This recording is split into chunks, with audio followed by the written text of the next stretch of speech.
Alrighty guys, this is Lone Debater 7 back with Path of Exile Heist, and we are just back in the Forest Encampment to hand in the quest for beating the boss of the act. We didn't get anything from it, but I also wanted to sell the items we picked up just for funsies, because might as well. We're going to go ahead and put away all of our stuff. I don't think we can store this one.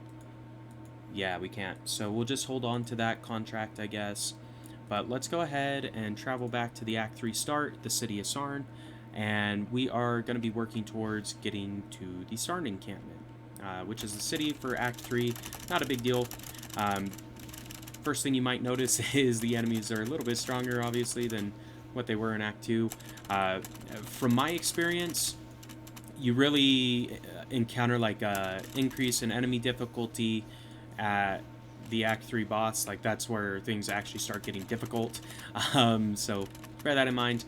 We do want to talk to Clarissa, who's right here. So we killed all these dudes. Cool. So we should be getting close, I think. Yeah, it's right up here. So this will be the Sarn Encampment. Go ahead and enter in, and this is the Act 3 town.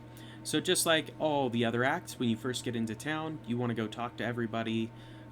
This one, it spawns you over on the side, which is kind of annoying because you got to walk a ways before you actually, hit the center of the city, but that's all right.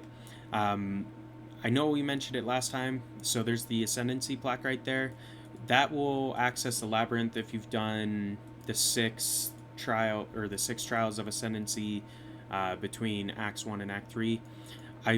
I would suggest waiting to do that Ascendancy plaque and the labyrinth and whatever until after you finish off your your Act 5 boss. Like, once you finish Act 5, you should be strong enough to handle that pretty easily. Apparently it didn't give us the talk to Clarissa up here, which is stupid, so we have to go back and talk to her. That will give us the next mission or the first mission, which is to find the dude in the Crematorium. Pretty easy. We're gonna go back through the Sarn Encampment, and I believe we go off to the right to begin with, which is fine. We're right over here, so not a big deal. We're just gonna go ahead and go this way. Yeah, so we go through the slums, and the Crematorium should be off the slums. So here we go. New map, super fun. Go ahead and take out some of these dudes. Ooh, there is a strong box right here, so we will go ahead and take that after we kill all these magic monsters.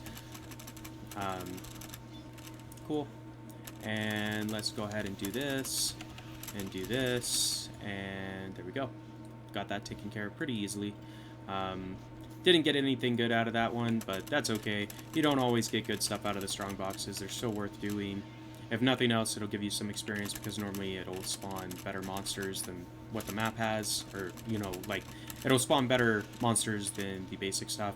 If you undo the sewer grading, you can't yet.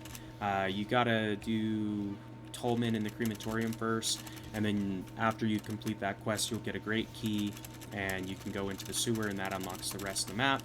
So it's good we found it. We know where it's at least. So when we come back here after finding the Crematorium, we should be able to access the sewer pretty easily. So as far as finding the Crematorium is concerned, I mean, realistically, it's just a matter of, searching on the map until you encounter an exit. But not a big deal. So we DPS that guy down. So now that we've got elemental equilibrium, it's really important. Like, on the normal monsters, it's maybe not that important, but if you're fighting a boss monster or something that has more health, or you're having trouble taking down, if you cast your Stormbrand on it, that is going to increase the amount of damage you're doing, because it'll make them weak to everything except for lightning damage, which at this point you shouldn't have any lightning damage being cast automatically, so bear that in mind. Like, you are going to want to get good at using your Stormbrand spell, because that will increase the amount of effective DPS you're doing by giving you a 50% damage buff against monsters as long as you're not dealing lightning damage. So we're in the Crematorium now. We should be able to take this guy down relatively easily. There we go. And we got a nice passive level. Great. Don't really care. What I'm going to do next as far as like passive point spends is I'm going to focus on getting the recovery points. We'll show that in a minute. I just want to, you know, find Tolman first if we can. If we can't, that's fine too. So here we go. Open the door. Come on over. Target the Necromancer before he starts summoning shit. And as you can see, like, our zombies are doing better as far as their sustain is concerned, which is nice. Just meaning that they last a little bit longer. I don't really want to do this corrupted area. Like, the corrupted areas are okay. I don't know. I don't really mess with them because it's, for me, it's more important to, you know, clear the map and keep pushing through on the mainline quest as opposed to getting Val gems, because realistically, the odds of you getting a Val gem that's going to be useful to your build are pretty damn low. So you might as well just, you know, bide your time and do it later. So there we go. Get this. This is probably the right way, it feels like. I mean, granted, we haven't encountered anything for a minute, but that's fine. Go. Kill all of them. There is a Trial of Ascendancy. That's what this little icon right here indicates. So if you see those, that means there's a Trial of Ascendancy. You also get this quest, the Lord Labyrinth, as well. That means there's a Trial of Ascendancy on the map somewhere. So bear that in mind if you want to do the Trials of Ascendancy.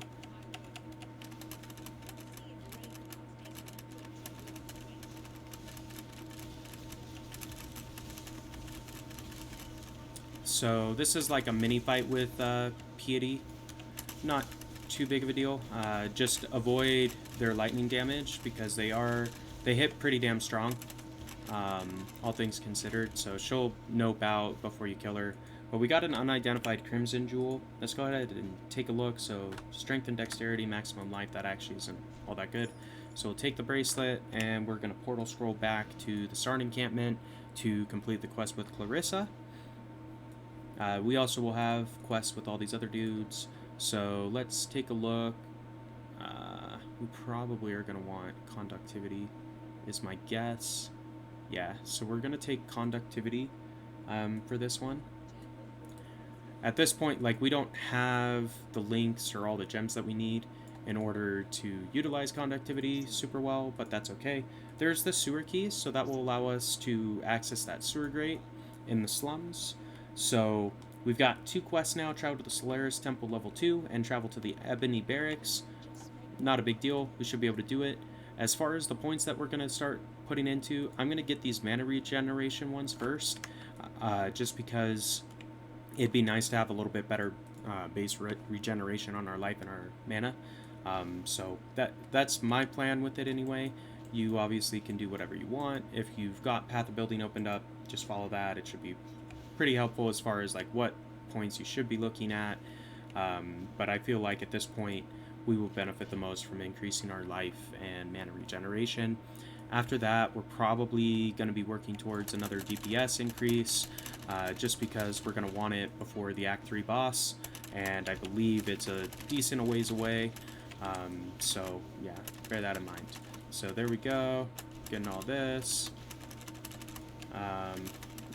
Not too big of a deal. As you can see, like, when I'm attacking enemies, I warp around as much as possible because it makes it really difficult for the enemies to actually hit you. And in the meanwhile, your raging spirits are doing damage, your zombies are doing damage, so you don't have to worry too much about not damaging the enemies with this build. That's why you have all your minions up all the time, is because they will do the damage for you. So here we go. Here's one thing. So, alright, I remember this one. You got to go through and find 3 of these stashes. You'll get different busts in each one. You need all 3 in order to unlock like a little gateway. which I believe is the path to get to the Ebony Barracks. So you want to grab those. They will be marked on the map for you, so it should be relatively easy to locate. So that Undying blockage is what we're gathering those busts for. Once you have all 3 of them, you'll be able to clear out that blockage. So normally they are guarded by these like purple dudes. Not a big deal. I mean, they die just like everything else. I think that's just a circle is kind of what it looks like. Yeah, kind of. So here we go. Go ahead and warp through, killing dudes as we go. And we're just looking for the last bust so we can clear the Undying blockage.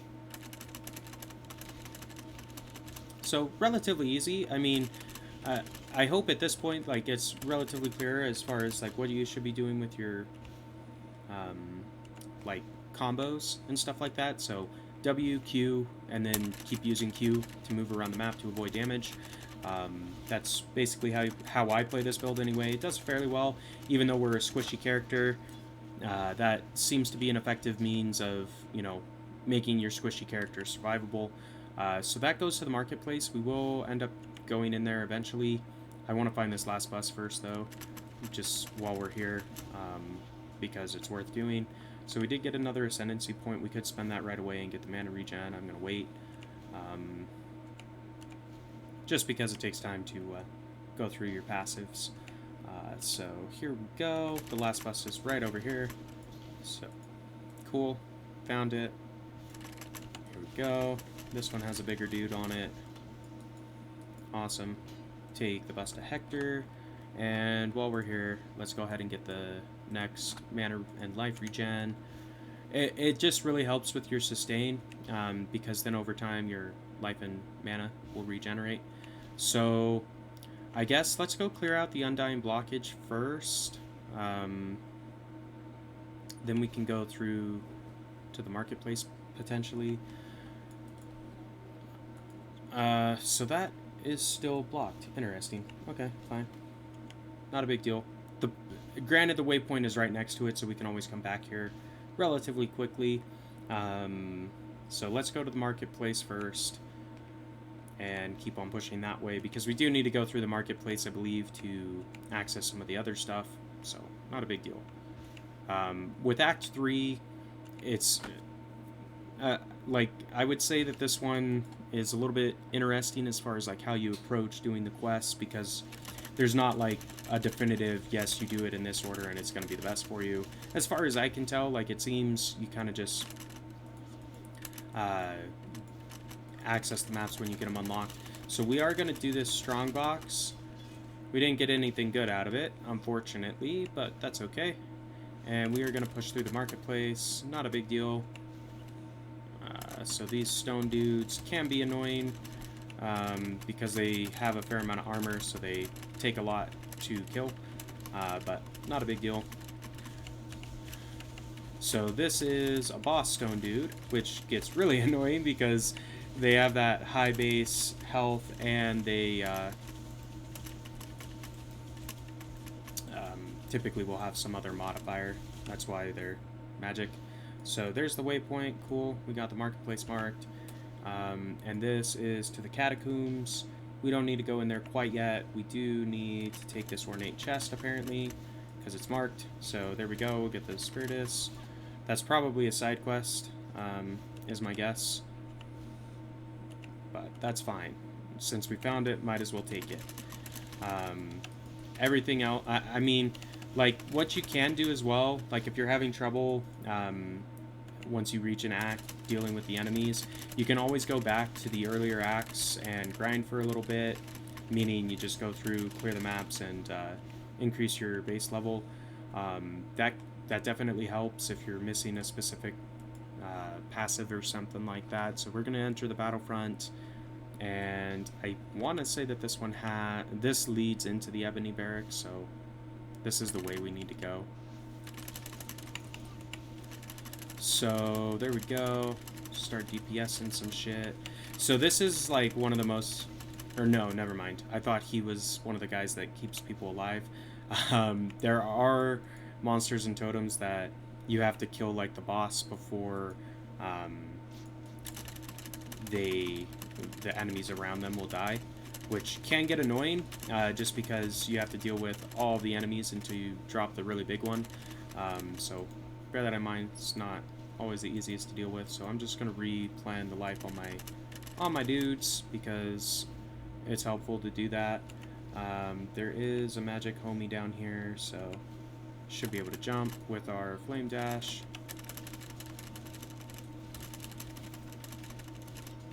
There we go. Kill him as well.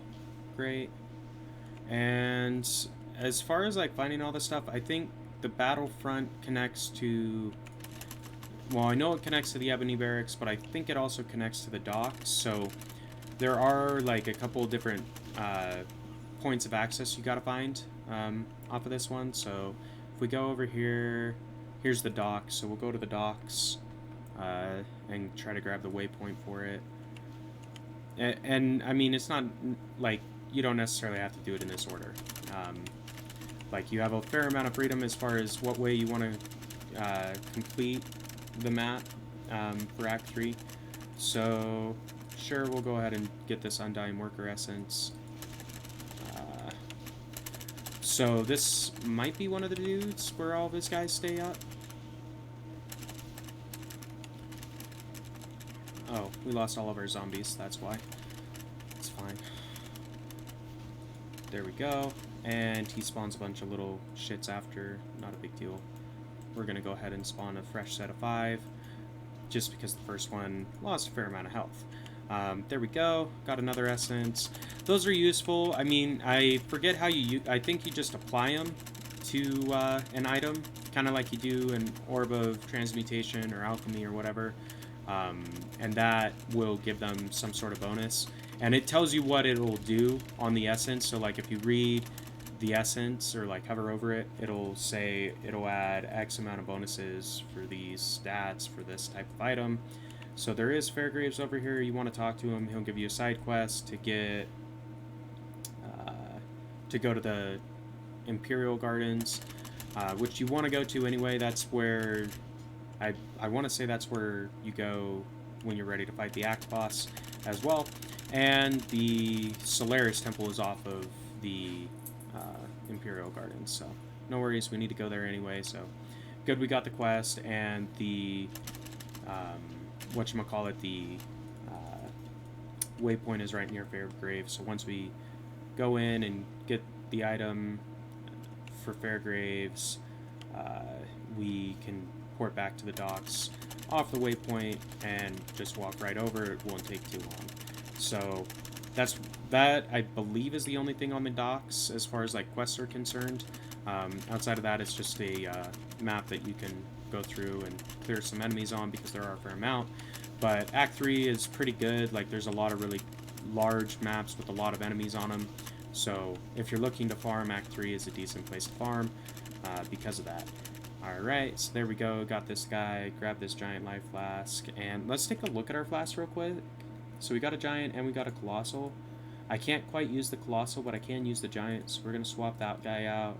And we can use this mana flask as well. So we'll swap those just for fun. Cool. Now, I don't think anything else is connected to the dock. So really we're just kind of scouting the map for fun. Because I kind of want to level up a little bit. Just because I know that the Act 3 boss is tough. So let's go ahead and portal scroll back to the Sarn encampment and clear out our inventory, sell some of these items we've gathered up. We probably have some quests, so this will give us a prophecy if we want. I'm not worried about it. So we get a book of skill, great. Extra passive, always useful. And we are going to sell everything except for this Colossal Life Flask. We're going to hang on to that for later. I do want to get rid of this Crimson Jewel because it's not really worth it to us. And with one of the passives that we've acquired, I want to show you guys how you can socket jewels inside of your passive tree, because it does make a fairly big difference. So I've got a bunch of jewels just from playing my other character, right? So looking at this, this Cobalt Jewel of Resilience is probably the best one for us at this point, just because it adds minion damage, or resistance rather, not damage. So the way you do this, we're going to go ahead and get that second point. So we can go ahead, get our quick recovery. If you see this basic jewel socket, you got to spend a point to unlock it. So go ahead and do that. Then, if you open your inventory and have one of these gems, which you do get as a quest reward from one of the guys in here, I forget what quest you have to do, but you do get one of, like a Cobalt or Viridian gem. You can go ahead and put those in the sockets, and it typically will increase your viability as a character and scale you pretty well. There are better jewels than others, so bear that in mind. You might want to play around with it and see what's going to be best for you. But anyway, not a big deal, just thought I'd show that. So we got to go to the Ebony Barracks, which is off of the battlefront. We need to go to the Solaris Temple, which is off the battlefront. And we need... So that's kind of our quest right now. So we need to go back to the battlefront. We need to find our way over here and over here. We can't go off the marketplace. That just goes into the crypt to do a side quest, which we don't have access to yet. But at this point, I think we're going to call the episode here for today, because we are past that 20-minute mark, and I want to try to make these easy to watch for everyone. So if you enjoyed the episode, be sure to like, comment, subscribe as always. And until next time, this has been LD7, and we will see ya.